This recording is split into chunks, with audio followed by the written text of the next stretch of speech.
Hello friends, आपका स्वागत है मेरे चैनल पे।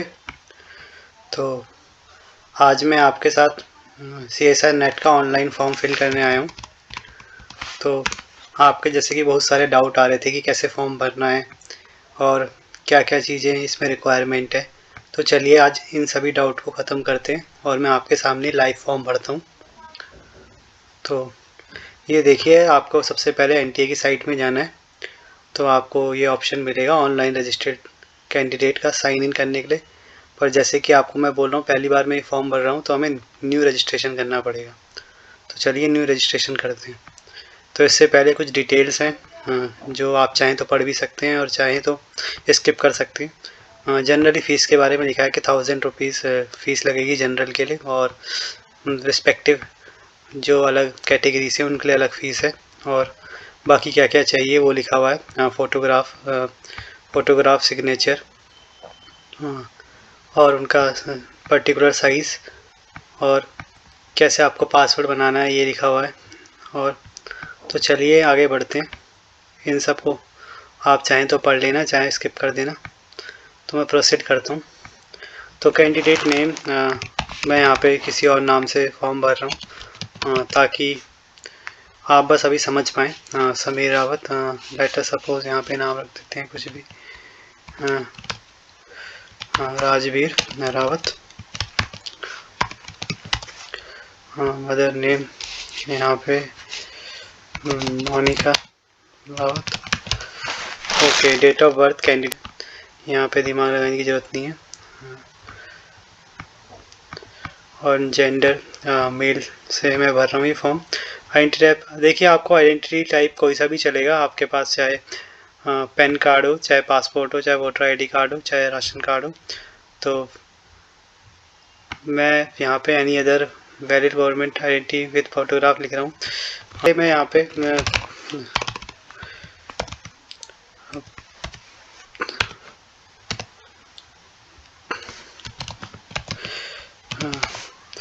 गाज़ियाबाद डाल रहा हूँ जहाँ मेरा एड्रेस है। और यहाँ पे स्टेट उत्तर प्रदेश सेलेक्ट करना पड़ेगा इसके लिए। तो ये उत्तर प्रदेश सेलेक्ट कर दिया। डिस्ट्रिक्ट गाज़ियाबाद,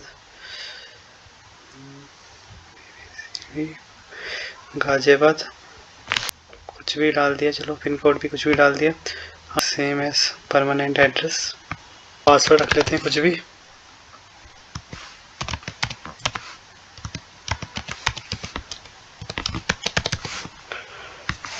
सिक्योरिटी क्वेश्चन, अगर आप अपना पासवर्ड भूल जाते हैं तो ये आपसे पूछा जाएगा। तो बुक पूछ रहे हैं, तो चलिए आप केमिस्ट्री है तो क्लीडन यहाँ पे लिख देते हैं, सबको नाम याद रहता ही है तो क्लीडन लिख देते हैं। हाँ, सिक्योरिटी पिन जो नीचे लिखा हुआ उसको रिपीट करना है। तो इसे हमने भर दिया फाइनली। सारे बॉक्स आपको चेक करने पड़ेंगे यहाँ पे। तो ये date of birth, father name, mother name, gender, address सब आपको चेक करना पड़ेगा कि आपने ईमेल आईडी क्या दिया है। ईमेल आईडी चेक कर दिया आपने। हम मोबाइल नंबर, तो इसे सबमिट करते हैं।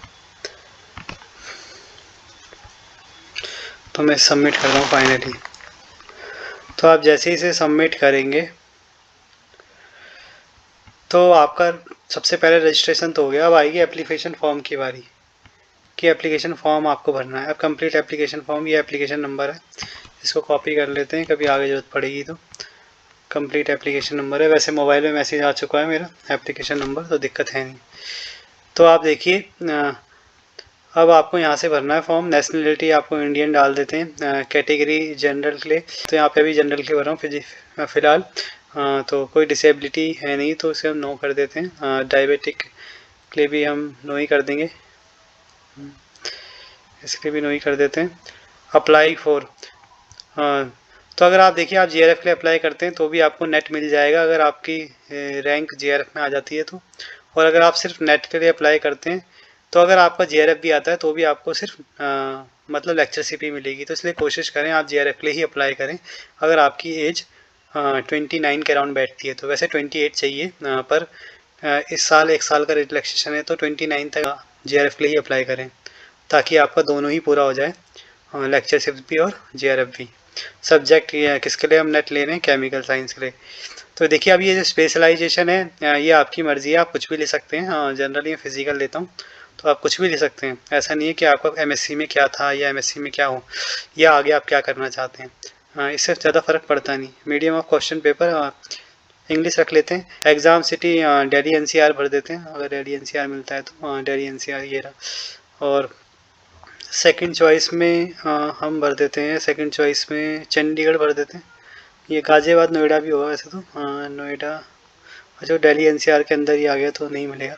हाँ, तो हम चंडीगढ़ भर देते हैं। हाँ, चंडीगढ़ पास है। हाँ, वैसे तो ये फेक फॉर्म है तो कोई दिक्कत है नहीं, कुछ भी भर सकते हैं। हाँ, चलो आंध्र प्रदेश भर देते हैं, जल्दी जल्दी भरते हैं इसको। हाँ, ये आप जो अपनी चॉइस भरे तो अपने हिसाब से ही भरे, कौन सा आपका पास है सेंटर तो उसे भरना, ठीक है। तो इतना भर लिया है फॉर्म। अब यहाँ पे ग्रेजुएशन का आपको बतानी है डिटेल ग्रेजुएशन की, ठीक है ना। पोस्ट ग्रेजुएशन की, ग्रेजुएशन की यानी बीएससी की डिटेल आपको बतानी है। तो अगर आप पास है तो पास लिखें। 2015 कर देते हैं पास। किस स्ट्रीम से किया है, बीएससी कोर्स स्ट्रीम चाहिए रहा, बीएससी ऑनर्स आ गया। एग्जामिनेशन फॉर्म इंडिया में ही, यूनिवर्सिटी आप कोई भी भर दें। जवाहरलाल यही भर देते हैं। रिजल्ट मोड, परसेंटेज, आप चाहे सीजीपी होगा तो आप सीजीपी भर सकते हैं। हाँ, सीजीपी का 10 से होता है जनरली, और कितना आपका सीजीपी में मल्टीप्लिकेशन फैक्टर है वो भी आपके रिजल्ट के पीछे लिखा रहता है या आपको पता होता है। टोटल मार्क्स लेटर सपोज 500 से आपके आए हैं 325, तो अपने आप ही शायद परसेंटेज कैलकुलेट हो जाएगी, हो गई है। हाँ, तो ग्रेजुएशन में 55% चाहिए अगर आप मतलब ग्रेजुएशन बेस्ड में फॉर्म भर रहे हैं। तो अगर आप पोस्ट ग्रेजुएशन बेस्ड में फॉर्म भर रहे हैं यानी आपका पोस्ट ग्रेजुएशन हो रखी है या उसके में अगर आप अपीयर हैं तो आपको ग्रेजुएशन में 55 नहीं चाहिए, ये चीज़ याद रखना। तब कहने का मतलब ये है अगर आप पोस्ट ग्रेजुएशन में 55% ले आए हैं तो आपको ग्रेजुएशन में कितनी परसेंटेज है उससे कोई मैटर नहीं करता है। डेट ऑफ एडमिशन कुछ भी लिख देते हैं, 20/12/2015, ठीक है। इंस्टीट्यूट नेम ऑलरेडी हमने, इंस्टीट्यूट नेम ऊपर हमने ये इंस्टीट्यूट नेम ये लिखा हुआ है जेएनयू लिख देते हैं। पिन कोड लिख देते हैं इसको 201009, ओके। पिन कोड जेएनयू या दिल्ली का पिन कोड लेना चाहिए वैसे, पर चलो छोड़ो। देखो अब ये इसमें देखो आप अगर आप ग्रेजुएशन बेस में भर रहे हैं तो नॉट एप्लीकेबल आ जाएगा, तो सारा बात ही खत्म हो जाएगी, आपको कुछ भी भरना नहीं पड़ेगा, ठीक है। मतलब आपने कब पास किया, क्या स्ट्रीम है, क्या कुछ।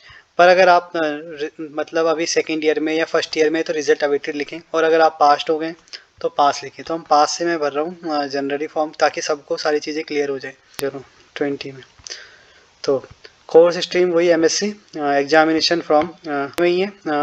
यूनिवर्सिटी हम फिर दोबारा वही वाली चुन लेंगे, सबसे पहली वाली जो भी मिल रही है आंध्र प्रदेश में। रिजल्ट मोड फिर वही सीजीपी वाला सिस्टम होगा, सीजीपी और परसेंटेज, तो मैं परसेंटेज से भर रहा हूँ, आप चाहे सीजीपी से भर सकते हैं। अच्छा, मैं सीजीपी भर देता हूँ एक बार ताकि आपको क्लियर हो जाए। देखो सीजीपी में भर रहा हूँ, सीजीपी में जनरली जो आपका होता है वो 10 से जनरली लेते हैं, तो मैक्सिमम ग्रेड आपके 10 से ही होंगे, देख लेना। आप मानिए आपके 8.7 सीजीपी आई, आप 8.7 लिख दीजिए बस। एडमिशन की तारीख हम यही कर देते हैं सेम जो ऊपर करिए, बस इसको 18 कर देते हैं, ताकि 3 साल में आपकी हो गई है। और इंस्टीट्यूट नेम फिर जेएनयू कर देते हैं, ये आप कुछ भी भर दो, इंस्टीट्यूट पिन कोड। अब देखो अगर आप पहले से ही पीएचडी स्टूडेंट है तो आप यस करेंगे यहाँ पे, ठीक है। और आप ये लिखना है आपको किसी university name where the admission has taken, later suppose due में आपने एडमिशन लिया तो ड्यू लिखेंगे। एग्ज़ाम ईयर, अब कौन से ईयर में आपने मतलब एडमिशन लिया था तो आपको ये लिखना पड़ेगा, तो आपने लिख सकते हैं आपने लिया है 2021 में admission. Department where the admission has been taken chemistry, ठीक है, तो ये केमिस्ट्री लिख दिया। अब कोई स्पेशलाइजेशन आपकी है तो लिख दे, नहीं है तो वो भी छोड़ सकते हैं, आप इसे ब्लैंक छोड़ दीजिए। कम्युनिटी माइनर कम्युनिटी से बिलोंग करते हैं तो यस कर दीजिए, नहीं करते तो नो कर दीजिए। नो कर देता हूँ मैं यहाँ पे। हाँ, सिक्योरिटी पिन R5H010। अच्छा एक चीज़ देखिए, ये मैंने सिर्फ आपके कहने के लिए भर दिया है, अगर डॉक्टरेट स्टूडेंट है वैसे आप नहीं है तो नो कर दीजिए इसको, कहीं आप भी भरने लग जाएं। मतलब आप ऑलरेडी पीएचडी कर रहे हैं तो आपको ये भरना है सिर्फ, और कहाँ से किया है, कौन से ईयर में एडमिशन लिया है तो आपको डालना है। तो अभी आप इसको बंद कर दीजिए। आपने ये कर दिया बंद। हाँ, कुछ प्रॉब्लम आ रही है। ओके, एग्ज़ाम सिटी यहाँ पे भी आपको करना है न्यू दिल्ली। अच्छा, दिल्ली के अंदर भी, दिल्ली एनसीटी में भी कहाँ, चंडीगढ़ पंचकुला में, आंध्र प्रदेश में पहला वाला डाल देते हैं, इसमें ये डाल देते हैं। Okay okay okay. तो अब की बार फॉर्म सबमिट हो जाना चाहिए। ये फॉर्म हो गया सबमिट, एप्लीकेशन फॉर्म। ओके, तो ये final submit, close, my name, father name, mother name, date of gender, subject applied for. तो आप ये सब जब भी फॉर्म भरे तो इन्हें दोबारा चेक करें। मैं तो अभी ऐसे ही कर दे रहा हूँ क्योंकि आपके सामने मैंने फॉर्म भरा है और ऐसे ये एक डमी फॉर्म है। हाँ, तो इसीलिए मेरे को तो दिक्कत नहीं होगी, पर जब आप फॉर्म भरें तो हर चीज़ चेक करके ही फॉर्म को आगे सबमिट कर रहे हैं। कर दिया।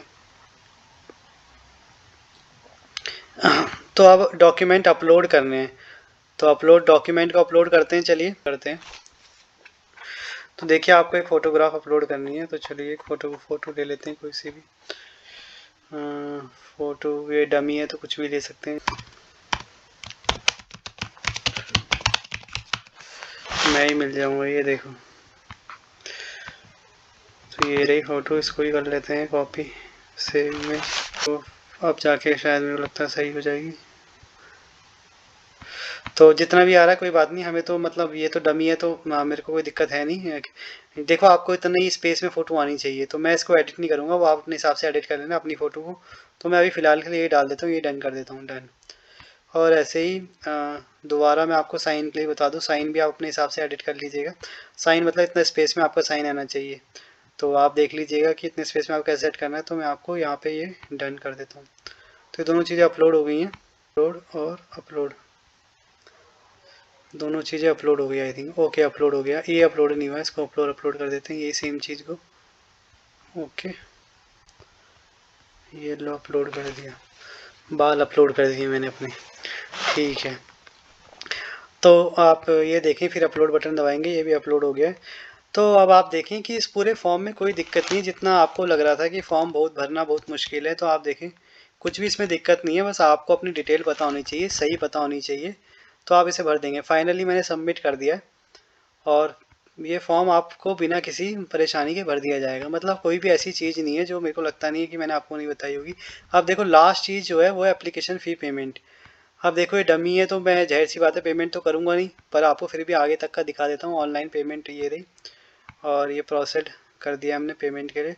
तो बस अगर आप ये पेमेंट कर देंगे तो कहीं से भी कर दें, आप पेटीएम से कर दें प्रोसेड फॉर पेमेंट, तो आपको आराम से आपकी पेमेंट हो जाएगी। आप नंबर डालिए अपना, यहाँ पे प्रोसीड कर दीजिए कहीं से भी, या डेबिट कार्ड से करिए, क्रेडिट कार्ड से करिए, कुछ भी करिए। आई थिंक मैंने आपके सारे डाउट क्लियर कर दिए हैं, सारे अंदर क्या क्या है वो आपको दिखा दिया है। और सबसे बड़ी चीज़ है कि आपको कोई भी डॉक्यूमेंट एक्स्ट्रा नहीं डालना है, सिर्फ मार्क्स डालने हैं और सिर्फ अपनी फ़ोटो और सिग्नेचर डालने हैं। तो यानी जो भी आपको भरना है रिटर्न फॉर्म में भरना है, इसका मतलब है आपको इस फॉर्म में कुछ भी चीज़ अपलोड नहीं करनी एक्सेप्ट फ़ोटो और सिग्नेचर के। और अब आप इस फॉर्म को भर दें और बिल्कुल भी लेट ना करें। आई होप अब आपके कोई डाउट नहीं होगा, और इसके बावजूद भी अगर आपको कोई प्रॉब्लम आ रही है तो आप मुझे मेल कर सकते हैं और या इस वीडियो के नीचे कमेंट कर सकते हैं। और मैंने आपके लिए इतना किया है तो आप भी मेरे चैनल पर जाइए और इस लाल बटन को दबाइए और सब्सक्राइब कर दीजिए। तो आई होप आपको ये वीडियो पसंद आई होगी, और आगे भी ऐसी इन्फॉर्मेटिव वीडियो देखने के लिए वीडियो को लाइक करें, शेयर करें। Thank you.